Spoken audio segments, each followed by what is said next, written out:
اربعین کیا ہے اور کیوں منایا جاتا ہے؟ آخر لوگ کربلا امام حسین علیہ السلام کی زیارت کے لیے پیدل کیوں جاتے ہیں؟ آخر اربعین حسینی کا مقصد کیا ہے؟ امام زمانہ کے ظہور کا اربعین سے کیا تعلق ہے؟ اس ویڈیو میں ہم اسی موضوع پر گفتگو کریں گے۔ نقطہ نگاہ حوزہ علمیہ قم کی طلاب کی جانب سے نشر ہونے والا ایسا پروگرام ہے جس میں ہماری ہر بات مستند اور مستدل یعنی اوتھینٹک اور ریشنل ہوتی ہے، اور تمام پوائنٹس جو پیش کیے گئے ہیں ڈسکرپشن میں ان کے ریفرنسز موجود ہیں۔ اعوذ باللہ من الشیطان الرجیم، بسم اللہ الرحمن الرحیم۔ اربعین حسینی یعنی 20 صفر المظفر، یہ دن ہم شیعوں کے لیے بہت زیادہ اہمیت کا حامل ہے۔ اس دن تمام شیعان اہل بیت علیہم السلام خاص طور پر امام حسین علیہ السلام کو یاد کرتے ہیں اور ان کا غم مناتے ہیں۔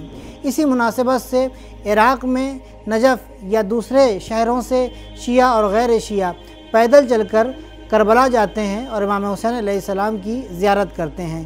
روز اربعین پیدل جا کر کربلا امام حسین علیہ السلام کی زیارت کو عربی زبان میں مشی کہتے ہیں اور فارسی میں پیادہ روی کہتے ہیں۔ تو اب سوال یہ ہے کہ اربعین کیا ہے اور کیوں منایا جاتا ہے؟ اربعین میں لوگ پیدل کیوں چلتے ہیں اور اس کی کیا اہمیت ہے؟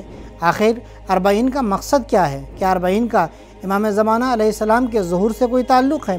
اس ویڈیو میں ہم اسی موضوع پر گفتگو کریں گے۔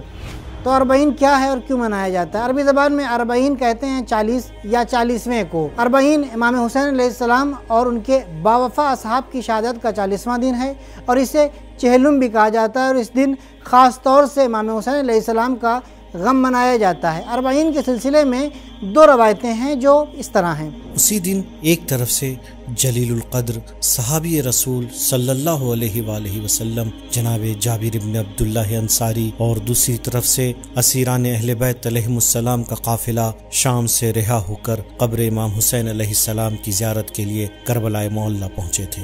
مشہور و معروف علماء دین ابو ریحان بیرونی اور شہید قاضی طباطبائی علیہ الرحمہ کے مطابق اسی دن اسیران اہل بیت علیہم السلام رہا ہو کر کربلا پہنچے تھے، اور امام حسین علیہ السلام کے سر مبارک کو ان کے بدن سے ملحق کیا گیا تھا۔ اب سوال یہ پیدا ہوتا ہے کہ روز اربعین کی مشی یعنی پیدل چل کر امام حسین علیہ السلام کی قبر کی زیارت کرنے جانے کی یہ سیرت اور سنت کب شروع ہوئی اور اس کی کیا اہمیت ہے؟ امام حسین علیہ السلام کی قبر کے پہلے زائر جناب رسول خدا صلی اللہ علیہ وآلہ وسلم اور ائمہ علیہم السلام کے جلیل القدر صحابی جناب جابر ابن عبداللہ انصاری تھے۔ اس سنت اور اس سیرت کی بنیاد جناب جابر ابن عبداللہ انصاری نے 1400 سال پہلے رکھی، اور ائمہ علیہم السلام کے دور میں بھی یہ سیرت اور سنت جاری تھی۔ اس کے علاوہ ہمارے جید علماء اور مجتہدین نے بھی نجف سے کربلا تک پیدل جا کر امام حسین علیہ السلام کی زیارت کی اس سنت کو جاری اور باقی رکھا۔ شیخ مرتضی انصاری اور محدث نوری جیسے جید علماء اس سنت پر عمل کرتے تھے۔ اب عالم یہ ہے کہ جس تحریک کو جناب جابر ابن عبداللہ انصاری نے اکیلے شروع کیا تھا، آج دنیا بھر کے مختلف ممالک سے کروڑوں کی تعداد میں انصاف پسند اور مظلوموں کے حامی لوگ کربلا پہنچ کر امام حسین علیہ السلام کی زیارت کرتے ہیں، اور عراقی عوام بلا تفریق مذہب و ملت ان کا استقبال کرتی ہے۔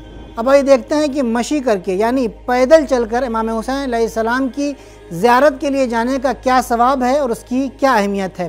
اس سلسلے میں امام جعفر صادق علیہ السلام فرماتے ہیں، خدا ہر ایک قدم کے بدلے 1000 نیکیاں لکھتا ہے، 1000 گناہ معاف کر دیتا ہے، زائر حسینی کے 1000 درجات بلند کر دیتا ہے۔ اب آئیے دیکھ لیتے ہیں کہ اربعین کی اہمیت کے سلسلے میں ہمارے مراجع اور علماء کرام کیا کہتے ہیں۔ آیت اللہ سستانی فرماتے ہیں، اربعین نماز، روزہ، حجاب، اصلاح، درگزر اور معاف کرنے، صبر و بردباری، ادب، دوسروں کے حقوق کی رعایت، تربیت نفس اور اس طرح کے پسندیدہ خصلتوں کا محور و مرکز ہے۔ رہبر انقلاب آیت اللہ خامنئی فرماتے ہیں، اربعین امام حسین علیہ السلام کی مقناطیسی شخصیت کی طرف لوگوں کے کھنچ کر آنے کا دن ہے۔ یہ وہی کشش تھی جو جابر ابن عبداللہ انصاری کو کربلا تک کھینچ کر لائی، اور آج بھی وہی مقناطیسی طاقت ہے جو صدیاں گزر جانے کے بعد بھی ہمارے اور آپ کے دلوں کو اپنی طرف کھینچ رہی ہے۔ تو اربعین حسینی کوئی رسم نہیں ہے، بلکہ انصاف پسند انسانوں کا اجتماع ہے، جہاں تمام انسانی اقدار اور ویلیوز زندہ ہوتی ہیں، اور حسینیت کے پرچم تلے ظلم اور ظالم کے خلاف حریت اور آزادی کی صدائے احتجاج بلند ہوتی ہے۔ اب آئیے دیکھ لیتے ہیں کہ اربعین حسینی کو برپا کرنے کا مقصد کیا ہے۔ اربعین حسینی کا مقصد خود اس دن کی مخصوص زیارت اربعین میں بیان ہوا ہے، جو اس طرح ہے: 1. عالم انسانیت کو جہالت اور گمراہی کے دلدل سے باہر نکالنا۔ امام حسین علیہ السلام نے اپنے خون کو خدا کی راہ میں نثار کر دیا تاکہ بندگان خدا کو جہالت اور گمراہی کی حیرت و سرگردانی سے باہر نکالیں۔ کربلا جا کر اربعین حسینی کی اس تحریک میں شرکت کرنے والے ہر مومن کا فریضہ ہے کہ امام حسین علیہ السلام کے مشن کو آگے بڑھانے کے لیے تجدید بیعت کرے تاکہ ایک دن پوری دنیا سے حیرت، گمراہی اور جہالت کا خاتمہ ہو سکے اور واضح رہے کہ یہ امام زمانہ علیہ السلام کی نصرت کا پہلا قدم ہے۔ 2. امام حسین علیہ السلام کے دوستوں سے دوستی اور ان کے دشمنوں سے دشمنی کا عہد کرنا۔ خدایا میں تجھ کو گواہ بناتا ہوں کہ میں ان کے دوستوں کا دوست ہوں اور ان کے دشمنوں کا دشمن ہوں۔ اربعین حسینی عملی طور پر امام حسین علیہ السلام اور ان کے ساتھیوں سے دوستی اور ان کے دشمنوں سے اظہار برات کا دن ہے، اور آج بھی امام سے دوستی اور ان سے دشمنی کا سلسلہ جاری ہے۔ 3. امام حسین علیہ السلام کے ساتھ رہنے اور ان کے دامن کو تھامے رہنے کا عہد اور وعدہ کرنا۔ آپ کے ساتھ ہیں، آپ کے ساتھ ہیں، ہرگز آپ کے دشمنوں کے ساتھ نہیں ہیں۔ یہ بہت بڑا دعویٰ ہے، اس کی دلیل ہمیں اپنے عمل سے دینی ہوگی اور اس پر ثابت قدم رہنا ہوگا۔ تو دوستوں، آج ہمیں اپنے عمل اور کردار کے ذریعے حق کا ساتھ اور ظلم کی مخالفت کرتے ہوئے اپنے حسینی ہونے کا ثبوت دینا ہے۔ اس کے علاوہ بھی اربعین حسینی میں مشی یعنی پیدل چل کر کربلا جانے کے کچھ اہداف اور مقاصد ہیں جو اس طرح ہیں۔ آپسی اتحاد اور شیعوں کی طاقت کا مظاہرہ، امام حسین علیہ السلام کے ہدف کو زندہ رکھنا، امام زمانہ عجل اللہ تعالی فرجہ الشریف کی نصرت اور ان کی حکومت کے قیام کے لیے آمادگی کا اظہار، امر بالمعروف اور نہی از منکر کا اجرا۔ اب آئیے دیکھ لیتے ہیں اربعین حسینی کا امام زمانہ عجل اللہ تعالی فرجہ الشریف کے ظہور سے کیا تعلق ہے۔ اربعین امام زمانہ عجل اللہ تعالی فرجہ الشریف کے ظہور کی زمین کو ہموار کرنے کا ذریعہ ہے جو اس طرح ہے۔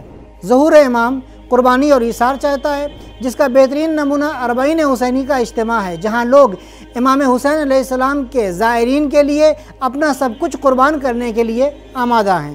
امام زمانہ عجل اللہ تعالی فرجہ الشریف کے ظہور کی ایک برکت یہ ہے کہ پوری دنیا عدل و انصاف سے بھر جائے گی، اور اس کا ایک بہترین نمونہ اربعین حسینی کے اجتماع ہے، جہاں زائرین عدل و انصاف سے کام لیتے ہیں اور دوسروں کے حقوق کی رعایت کرتے ہیں۔ دراصل اربعین حسینی اسی ظہور امام کی آمادگی کا ایک زینہ ہے۔ اس کے مقابلے میں دنیا کے ترقی یافتہ اور سویلائز ممالک کی عوام ہے، جن کا دعویٰ یہ ہے کہ ہمارے یہاں عدل و انصاف قائم ہے اور ہم ایک دوسرے کے حقوق کی رعایت کرتے ہیں۔ ان کی قلعی ابھی کووڈ پینڈیمک میں کھلتی ہوئی نظر آئی، کچھ اس طرح کہ وہاں کے لوگ ٹوائلٹ پیپر جیسی ادنیٰ سی چیز کے لیے لوٹ مار کرتے ہوئے نظر آئے۔ اس کے علاوہ ایک اور اہم بات، اربعین حسینی امام زمانہ عجل اللہ تعالی فرجہ الشریف سے بیعت کرنے اور ان کی نصرت کے لیے خود کو آمادہ کرنے کی بہترین تربیت گاہ ہے۔ زیارت اربعین کا یہ جملہ اس مطلب کو بخوبی واضح اور روشن کرتا ہے۔ اے میرے مولا، ہماری زندگی کا مقصد آپ کے فرمان اور حکم کی پیروی کرنا ہے، اور میں آپ کی مدد و نصرت کے لیے آمادہ ہوں، یہاں تک کہ خدا آپ کو ظہور کی اجازت عطا فرما دے۔ اس کے علاوہ جب امام زمانہ عجل اللہ تعالی فرجہ الشریف ظہور فرمائیں گے تو وہ امام حسین علیہ السلام کو یاد کریں گے اور اپنا تعارف اس طرح کروائیں گے۔ اے اہل دنیا، میں وہ ہوں جس کے دادا حسین کو پیاسا شہید کر دیا گیا۔ اے اہل دنیا، میرے دادا کو ظلم کے ساتھ قتل کیا گیا۔ ابھی تک جو باتیں ہم نے آپ حضرات کی خدمت میں پیش کی، اس کا نتیجہ اور کنکلوژن یوں نکلتا ہے۔ اربعین حسینی صرف رسم اور زیارت نہیں ہے، بلکہ ظہور امام کے لیے خود کو تیار کرنا اور خود کی تربیت کرنا ہے۔ اربعین سوئے ہوئے ضمیروں کو بیدار کرنے کا ذریعہ اور راستہ ہے۔ اربعین حسینی ہمیں ظلم کے خلاف ایک ہی محاذ پر متحد ہونے کا پیغام دیتا ہے۔ اربعین ہمارے اندر ایثار اور قربانی کا جذبہ پیدا کرتا ہے۔ اربعین امام حسین عدل و انصاف کے قیام، حقوق کی رعایت، تربیت نفس اور دیگر پسندیدہ صفتوں اور خصلتوں کا محور و مرکز ہے۔ تو دوستو، آج کی ویڈیو میں ہم نے اربعین کی اہمیت، اربعین کیا ہے اور پیدل چل کر امام حسین علیہ السلام کی زیارت کو جانے کا کیا ثواب ہے اور ظہور امام سے اربعین حسینی کا کیا تعلق ہے بیان کیا۔ انشاءاللہ اگلی ویڈیو میں آپ کی خدمت میں طالبان اور افغانستان سیریز کا دوسرا ویڈیو لے کر حاضر ہوں گے۔ تب تک کے لیے خدا حافظ۔